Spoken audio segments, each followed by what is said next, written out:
అటు తెలంగాణ భవన్లో ఉగాది వేడుకలు ఘనంగా నిర్వహించారు. ఈ వేడుకల్లో BRS working president KTR, BRS నేతలు పాల్గొన్నారు.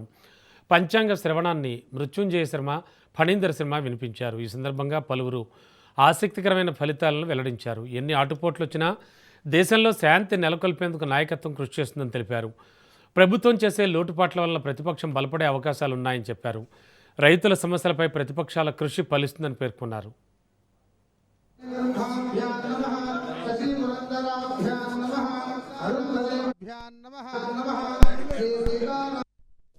మనం తినవలసిన రుచుల్లో 6 ఉన్నాయి.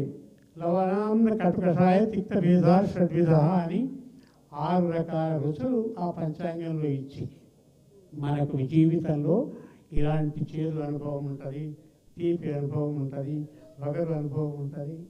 ఇవన్నీ అనుభవించాలి అని చెప్పి పంచాంగం.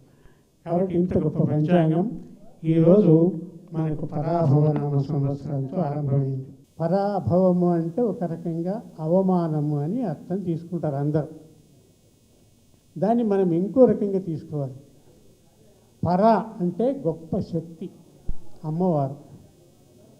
ఆమె భవము అంటే పుట్టినరోజు. ఈ గొప్ప శక్తి దేంట్లో ఉన్నది? కాలంలో ఉన్నది. ఈ గొప్ప శక్తి దేంట్లో ఉంటుందంటే కాలంలో. కాలానికి ఉన్న శక్తి దేనికి లేదు. అందుకే ఏం చెప్తారు? కాల సర్వజనాన్ని సమాహిత కరువు గృహ్ణాతి దూరాపి అన్న శాస్త్రం. నువ్వు ఎక్కడ దాగున్నా నీకు వచ్చిన మృత్యువు తప్పదురా అని చెప్పారు. మనం పురాణాల్లో వింటాం, సావు తప్పించుకోవటానికి సర్వవిధాల ప్రయత్నం చేసిన వాడు కూడా చావకుండా బతకలేదు. ఈ సంవత్సరం నిజంగా పరాభవం అనే పేరు మాత్రమే ఉంది, కానీ అది చాలా గొప్ప అవకాశాలని, రాజకీయమైనటువంటి చైతన్యం